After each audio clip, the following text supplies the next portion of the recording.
নতুন বছর শুরু হওয়ার আগে আপনার পার্সে এটি রেখে নিন। এত টাকা আসবে যে সামলাতে পারবেন না। নমস্কার বন্ধুরা, কৃষ্ণকথা চ্যানেলে আপনাকে স্বাগত। আপনার পকেট কখনো খালি থাকবে না। আপনার জীবনে ধন, ধান্য ও উন্নতির সমস্ত পথ খুলে যাবে এবং সুখের কখনো অভাব হবে না। হ্যাঁ বন্ধুরা, আজ আমি আপনাদের জন্য একেবারে গোপন ও অলৌকিক একটি উপায় নিয়ে এসেছি। যদি নতুন বছর আসার আগেই এই উপায়টি করে নেন, তাহলে নতুন বছরে আপনার জীবন থেকে দুঃখ, কষ্ট, সমস্যা, দারিদ্র্য ও অভাবের নাম নিশান মুছে যাবে। আজকের ভিডিওটি আপনাদের সকলের জন্য অত্যন্ত উপকারী হতে চলেছে। কারণ বন্ধুরা, আজ যে বিষয়টি নিয়ে আমি আপনাদের বলবো, সেই বিষয়ের উল্লেখ কোনো শাস্ত্রেও সরাসরি পাওয়া যায় না। এই জিনিসটি এতটাই গোপন যে প্রাচীনকালে কেবলমাত্র কিছু ঋষিমুনিরা তাদের শিষ্যদেরই এটি বলতেন। আর দেখুন, যদি আপনি আপনার ভবিষ্যতের ভাগ্য বদলাতে চান, নিজের ঘরের তাকদীর পাল্টাতে চান, তাহলে আজই এই ছোট্ট জিনিসটি এনে আপনার পার্সে অবশ্যই রেখে দিন।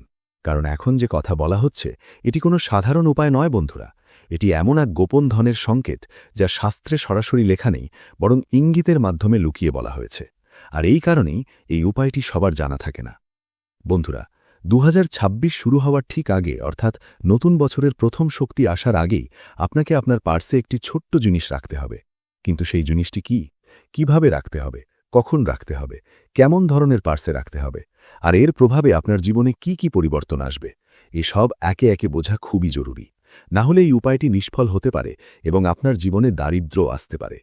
তাই বন্ধুরা, ভিডিও শুরু করার আগে সবাই এই ভিডিওটি অবশ্যই লাইক করে দিন এবং কমেন্ট বক্সে জয় মা লক্ষ্মী লিখে দিন। মা লক্ষ্মী আপনার সকল মনস্কামনা পূর্ণ করবেন। হ্যাঁ, আর এই উপায়টি নিয়ে যদি আপনার মনে কোনো সন্দেহ বা কোনো প্রশ্ন থাকে, তাহলে নির্ভয়ে আমাদের জিজ্ঞেস করতে পারেন। আমরা আপনার সব প্রশ্নের উত্তর দেব। তো বন্ধুরা, এবার আমরা সরাসরি সেই বিষয়ের দিকে এগোই যে বিষয়টি জানার জন্য আপনি এতটা আগ্রহী এবং যার জন্য আপনি এই ভিডিওটি খুলেছেন। প্রথমেই বন্ধুরা, আপনাকে এটা বুঝতে হবে যে পার্স শুধুমাত্র টাকা রাখার জিনিস নয়। হ্যাঁ বন্ধুরা, অনেকেই মনে করেন পার্সে শুধু টাকা থাকে এবং সেখানেই মা লক্ষ্মী সবসময় বিরাজ করেন। কিন্তু এই ধারণা সম্পূর্ণ ভুল। বন্ধুরা, আমি আপনাদের জানিয়ে দিচ্ছি, পার্স হল আপনার ধনশক্তির ঘর। যেমন বাড়িতে অগোছালো থাকলে লক্ষ্মী স্থায়ী হন না, ঠিক তেমনি পার্সে যদি অগোছালো থাকে তাহলে ধন টেকে না। হ্যাঁ বন্ধুরা, একজন মানুষের জীবনও অনেকটাই তার পার্সের উপর নির্ভর করে। কারণ যখন তার পার্স ভর্তি থাকে, তখন সে নিজের মনের সব ইচ্ছা পূরণ করতে পারে, নিজের সুখের জন্য সব কিছু করতে পারে। কিন্তু যখন সেই মানুষের পার্স খালি থাকে, তখন তার জীবনে দুঃখ, কষ্টের পাহাড় নেমে আসে। হ্যাঁ বন্ধুরা, দেখুন, পার্স আপনার আর্থিক অবস্থার প্রতীক। শাস্ত্রে বলা হয়েছে, যে ব্যক্তির পার্স ফাটা, নোংরা, অগোছালো বা খুব হালকা হয়, সেখানে ধন আসে ঠিকই, কিন্তু স্থায়ী হয় না। হ্যাঁ বন্ধুরা, অনেক মানুষ আছেন যারা বছরের পর বছর পুরনো ফাটা পার্স ব্যবহার করেন, পকেটে নিয়ে এদিক ওদিক ঘুরে বেড়ান। কিন্তু আমাদের শাস্ত্র কি বলে? শাস্ত্র বলে, 2026 শুরু হওয়ার আগে প্রথম শর্তই হল আপনাকে আপনার পুরনো, ফাটা, খুব পাতলা বা প্লাস্টিকের মতো পার্স সঙ্গে সঙ্গে বদলে ফেলতে হবে। পার্স সবসময় মাঝারি আকারের হওয়া উচিত, না খুব বড় না খুব ছোট, যাতে ধন তাতে স্বচ্ছন্দে থাকতে পারে। আর রঙের কথা বললে, সবচেয়ে উত্তম রং হল গাঢ় রং, যেমন ডার্ক ব্রাউন, কালো, গাঢ় মেরুন বা গাঢ় নীল। এই রঙের পার্স অবশ্যই ব্যবহার করা উচিত। এখন বন্ধুরা, দ্বিতীয় কথা হল হালকা রং, যেমন হলুদ, সাদা বা লাল রঙের পার্স ধন ধরে রাখতে দুর্বল বলে মনে করা হয়। অনেকের কাছে এসব কথা হাস্যকর মনে হতে পারে, কিন্তু এই বিষয়গুলো তারাই বোঝেন যারা আমাদের ধর্ম ও শাস্ত্রে বিশ্বাস রাখেন। হ্যাঁ বন্ধুরা, এবার আসি সেই ছোট্ট গোপন জিনিসটির কথায়, যেটি জানার জন্য আপনি এই ভিডিওটি খুলেছেন। কিন্তু বন্ধুরা, আপনাদের কাছে আমার একটি বিশেষ অনুরোধ আছে। এই গোপন জিনিসটির কথা জানার পরেই ভিডিও বন্ধ করে দেবেন না। কারণ যদি আপনি ভিডিওটি মাঝপথে বন্ধ করে দেন, তাহলে আপনার ভাগ্য বন্ধ হয়ে যেতে পারে। কেননা এই গোপন জিনিসটির সঙ্গে যুক্ত আরও কিছু গোপন গুরুত্ব, গোপন সতর্কতা এবং গোপন লাভ আমি আপনাদের জানাব। এই জন্যই বলছি, শুধু গোপন জিনিসটির কথা জেনে যদি ভিডিও ছেড়ে দেন, তাহলে আপনার থেকে বড় বোকা আর কেউ হবে না এবং পরে আপনি খুব আফসোস করবেন।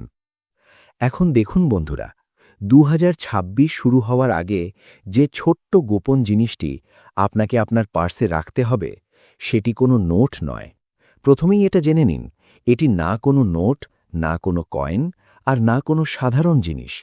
কারণ আজকাল প্রায় সবাই এসব জানে। কেউ বলে এই দেবীর মন্দির থেকে কয়েন এনে পার্সে রাখলেই টাকা আসে, কেউ বলে এই দেবতার মন্দির থেকে নোট এনে পার্সে রাখলেই ধনবৃদ্ধি হয়। আপনারা নানা ধরনের কথা শুনে থাকবেন। কেউ পার্সে কড়ি রাখে, কেউ হলুদের গাঁঠ রাখে, কেউ ময়ূরের পালক রাখে, কেউ তুলসী পাতা রাখে, কেউ অশ্বত্থ বা পিপল পাতাও রাখে, আবার কেউ মন্ত্র লিখে রাখে। কিন্তু বন্ধুরা, এই ভিডিওতে আমি আপনাদের এসবের কোনোটাই বলছি না। যে গোপন জিনিসটির কথা আমি বলছি, আমি গ্যারেন্টি দিয়ে বলতে পারি, আজ পর্যন্ত পুরো ইউটিউব জুড়ে কেউই এই জিনিসটির কথা বলেনি। কারণ এটি অত্যন্ত গোপন। না শাস্ত্রের সরাসরি উল্লেখ আছে, না কোনো ঋষিমুনি আজ পর্যন্ত প্রকাশ্যে ভক্তদের এ কথা বলেছেন। প্রাচীনকালে শুধুমাত্র কিছু বিশেষ জ্ঞানী ঋষিমুনিরা তাদের নিজস্ব শিষ্যদেরই এই গোপন জিনিসটির কথা বলতেন। আর সেই সময় মানুষ এই জিনিসে গভীর বিশ্বাসও রাখত।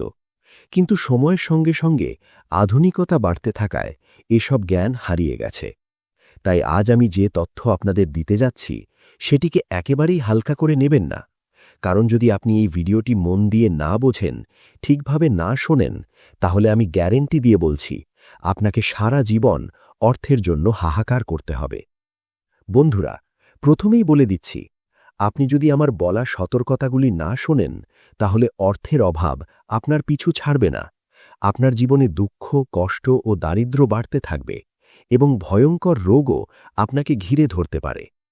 দেখুন বন্ধুরা, এই ছোট্ট জিনিসটি শুধু আপনার পার্সে টাকা আটকে রাখে না, এই জিনিসটি আপনার চারপাশে ঘোরাফেরা করা সমস্ত নেতিবাচক শক্তিকে দূরে সরিয়ে দেয় এবং আপনার দিকে ইতিবাচক শক্তিকে আকর্ষণ করে। এমনকি ভয়ঙ্কর রোগের সময়ও এটি আপনার জন্য একটি রক্ষা কবচ হিসেবে কাজ করে। অর্থাৎ আপনি যদি এই জিনিসটি সঙ্গে নিয়ে কোনো নির্জন রাস্তা দিয়ে যান, কোনো অপবিত্র জায়গায় যান, তাহলেও এই শক্তি আপনাকে রক্ষা করবে। আজকের দিনে তো মানুষ এটাই চায়। মানুষ হঠাৎ হঠাৎ কোথাও বেরিয়ে পড়ে, কিন্তু নিরাপত্তার কথা ভাবলেই ভয় পায়। আরে, আমার কাছে তো কোনো তাবিজ নেই, আমি হনুমানজির তাবিজ পড়িনি, এই জায়গায় গেলে আমার কি হবে? কিন্তু বন্ধুরা, এই ছোট্ট জিনিসটি আপনার চারপাশের সব ধরনের নেতিবাচক শক্তি থেকে আপনাকে রক্ষা করবে। এখন আসি সেই জিনিসটির কথায়। বন্ধুরা, সেই বস্তুটি হল অশ্বত্থ বৃক্ষ, অর্থাৎ পিপল গাছের নিচে পাওয়া একটি অত্যন্ত ছোট শুকনো মূলের টুকরো। খুব মন দিয়ে শুনবেন, পিপল গাছ কোনো সাধারণ গাছ নয়। পিপল গাছকে ঘিরে অসংখ্য বিশ্বাস রয়েছে। বলা হয় পিপল গাছে ৩৩ কোটি দেবদেবীর বাস। পিপল গাছে মা লক্ষ্মীরও নিবাস রয়েছে। কিন্তু আমি আপনাদের পিপল পাতার কথা বলছি না, পিপল ডালের কথাও বলছি না। আমি বলছি পিপল গাছের একটি খুব ছোট শুকনো মূলের টুকরোর কথা। কিন্তু বন্ধুরা, খুব সাবধান, শুধু মূল রাখলেই হবে না, এই মূলের পেছনের মান্যতা আগে বুঝতে হবে। কারণ যদি আপনি না বুঝে সরাসরি মূল এনে পার্সে রেখে দেন, তাহলে এই মূল আপনার অর্থপ্রাপ্তির পথ বন্ধও করে দিতে পারে। হ্যাঁ বন্ধুরা, এই মূল কখনো ভাঙা যাবে না, কোনো অবস্থাতেই কাটা যাবে না। শুধুমাত্র সেই মূলই নিতে হবে যা আগেই মাটিতে পড়ে আছে, সম্পূর্ণ শুকনো এবং খুব ছোট। আমি আবারও বলছি, পিপল গাছের নিচে পড়ে থাকা শুকনো মূলই নিতে হবে। এখন অনেকেই পিপল গাছের শিকড় কাটতে দৌড়ে যাবেন। এটা একেবারেই করবেন না। মন দিয়ে শুনুন, আপনাকে শুধু পিপল গাছের কাছে যেতে হবে। যদি সেখানে ভাঙা, মাটিতে পড়ে থাকা সম্পূর্ণ শুকনো কোনো শিকড় দেখতে পান, তাহলেই সেটি তুলে নেবেন। বন্ধুরা, শিকড়টি অবশ্যই খুব ছোট হতে হবে, এতটাই ছোট যে পার্সে রাখলে কেউ দেখতেই পাবে না। এমনকি একবার পার্সের ভিতরের গোপন খোপে রেখে দিলে আপনার নিজের চোখেও যেন সেটি না পড়ে। হ্যাঁ বন্ধুরা, এটাই এর আসল রহস্য। শাস্ত্রে পিপল বৃক্ষকে স্বয়ং ব্রহ্মা, বিষ্ণু ও মহেশের প্রতীক বলা হয়েছে। আর পিপল গাছের শিকড় জীবনে স্থিতিশীলতা, নিরাপত্তা ও ধারাবাহিকতার প্রতীক। যখনই শিকড়ের ছোট্ট একটি অংশ পার্সে রাখা হয়, তখন এটি ধনকে শিকড়ের মতো জমিয়ে রাখে, অর্থাৎ টাকা আসে এবং স্থায়ী হয়। এখন বন্ধুরা, এই শিকড়টি কবে রাখতে হবে, কিভাবে রাখতে হবে আর কোন রঙের পার্সে রাখতে হবে, এসব জানা অত্যন্ত জরুরি। কারণ যদি ভুলভাবে শিকড় এনে যে কোনো পার্সে রেখে দেন, আর সেটি যদি ইতিবাচক ফলের বদলে নেতিবাচক প্রভাব দেখাতে শুরু করে, তাহলে ক্ষতিটা কিন্তু আপনারই হবে। আমি ইতিমধ্যেই আপনাদের জানিয়েছি শিকড়টি কোন গাছের, কিভাবে আনতে হবে আর আনতে গিয়ে কি করা যাবে না। এখন এখানে সবচেয়ে গুরুত্বপূর্ণ প্রশ্ন হল, কোন দিনে এটি রাখা উচিত এবং কেমন পার্সে রাখা উচিত। কারণ কেউ চামড়ার পার্স ব্যবহার করেন, কেউ প্লাস্টিকের। কিন্তু কোনটা ব্যবহার করা উচিত আর কোনটা নয় এ কথা অনেকেই জানেন না। বন্ধুরা, শাস্ত্রমতে এটি রাখা সবচেয়ে উত্তম হয় 2025 সালের শেষ শনিবারে অথবা 2026 শুরু হওয়ার ঠিক আগে যে শনিবার আসবে সেই দিনে। কেন শনিবার এটা জানা আপনার জন্য খুবই জরুরি। আপনার মনে প্রশ্ন আসতেই পারে, গুরুজি, শুধু শনিবারই কেন? মন দিয়ে শুনুন। যদি আপনি 2026 শুরু হওয়ার আগে এটি রাখতে না পারেন তাতেও সমস্যা নেই। 2026 শুরু হওয়ার পর যে প্রথম শনিবার আসবে সেদিনও আপনি এটি পার্সে রাখতে পারেন। আসলে যে কোনো শনিবার এটি রাখা শ্রেষ্ঠ বলে মানা হয়। কেন? কারণ শনিবার হল কর্ম ও স্থায়িত্বের দিন। আমরা যখন কোনো উপায় করি, পূজা পাঠ করি, শুভ কাজ শুরু করি বা ঘরে নতুন কিছু নিয়ে আসি, শনিবার দিনটি অত্যন্ত শুভ ও ফলদায়ক বলে ধরা হয়। এখন প্রক্রিয়াটা শুনুন। শনিবার সূর্যোদয়ের আগেই উঠে স্নান করবেন। স্নানের পর মন সাধারণত খুব চঞ্চল থাকে, এদিক ওদিক নানা চিন্তায় ঘরে। কিন্তু আপনাকে মন একদম শান্ত রাখতে হবে। বেশি কারো সঙ্গে কথা বলবেন না। এরপর পার্সটি ভালো করে পরিষ্কার করবেন। যদি নতুন পার্স নিয়ে থাকেন তাহলে খুব ভালো। আর যদি নতুন পার্স নাও নেন, পুরনো পার্সেও এটি রাখা যায়। কারণ পুরনো পার্সের মধ্যেও এক ধরনের স্থায়ী বরকত থাকে। প্রথমে পার্স থেকে পুরনো বিল, ছেঁড়া নোট, অপ্রয়োজনীয় কাগজ, কারো কাছে ধার দেওয়া লেখা কাগজ সবকিছু বের করে ফেলতে হবে। অনেকের অভ্যেস থাকে পার্সে বিল রেখে দেওয়া, ছেঁড়া পুরনো নোট জমিয়ে রাখা, এসব একেবারেই রাখা যাবে না। অনেকে পুরনো কয়েন পার্সে রেখে দেন। এগুলো পার্সের বরকত নষ্ট করে, পার্সের শুভ শক্তি খেয়ে ফেলে। তাই এইসব জিনিস অবশ্যই পার্স থেকে বের করে দিন। এরপর সেই ছোট্ট পিপল গাছের শিকড়টি গঙ্গাজল দিয়ে ধুয়ে নিন। তারপর এই শিকড়টিকে লাল বা হলুদ রঙের কাপড়ের খুব ছোট একটি টুকরোর মধ্যে মুড়ে নিন, এতটাই ছোট যেন পার্সের ভেতরে গোপন থাকে। এখন বন্ধুরা, মন দিয়ে শুনুন, এর পরের কথাগুলো খুবই গুরুত্বপূর্ণ।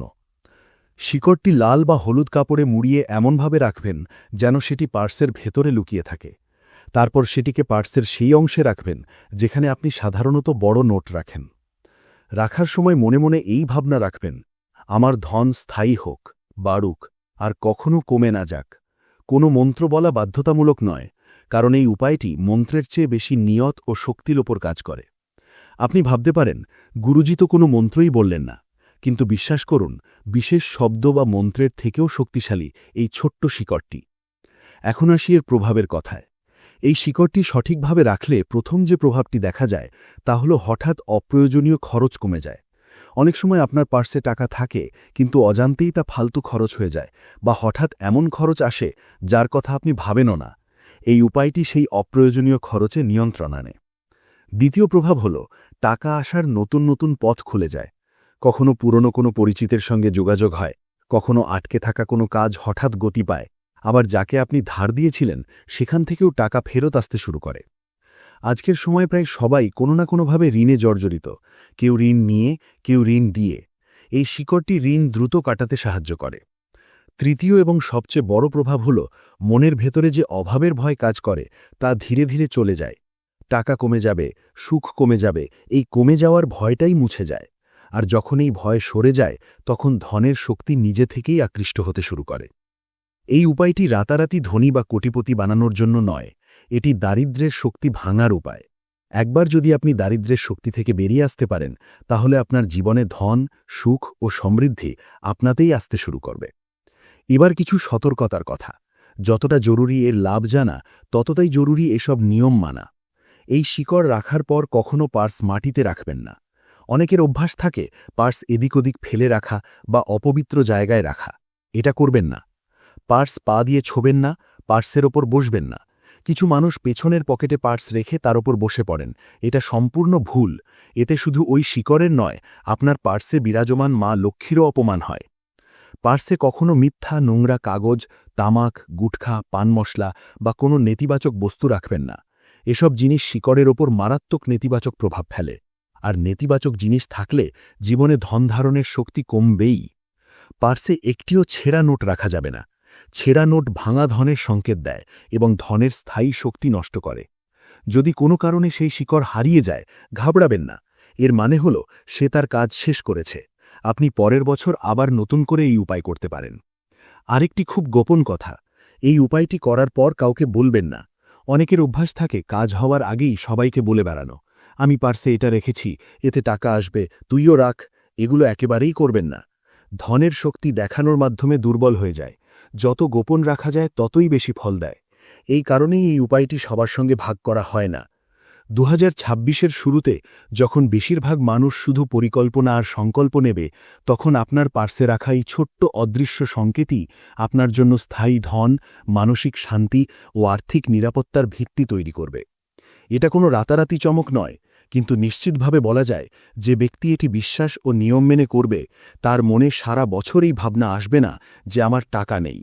আর যখন এই ভাবনাটা মন থেকে সরে যায়, তখন মা লক্ষ্মী নিজেই তার কাছে পৌঁছনোর পথ খুঁজে নেন। সবশেষে একটি কথা, এই উপায় করার সঙ্গে সঙ্গে ইতিবাচক মনোভাব রাখা খুব জরুরি। যদি সন্দেহ নিয়ে করেন, হবে তো, না হলে কি হবে, তাহলে লক্ষ্মী আস্তে আস্তেই থেমে যাবেন। কোনো উপায়, কোনো পূজা, কোনো মন্ত্রই ইতিবাচকতা ছাড়া কাজ করে না। এই ভিডিওতে আমরা আপনাদের জন্য প্রয়োজনীয় সব তথ্য দিয়েছি। যদি এই উপায় ও তথ্য আপনার ভালো লেগে থাকে, তাহলে ভিডিওটি অবশ্যই লাইক করুন। আর যদি কোনো প্রশ্ন বা সন্দেহ থাকে, নির্দ্বিধায় কমেন্ট বক্সে জিজ্ঞেস করুন। আর এখনও যদি আমাদের চ্যানেল সাবস্ক্রাইব না করে থাকেন, তাহলে এখনই সাবস্ক্রাইব করে আমাদের সঙ্গে যুক্ত হয়ে যান।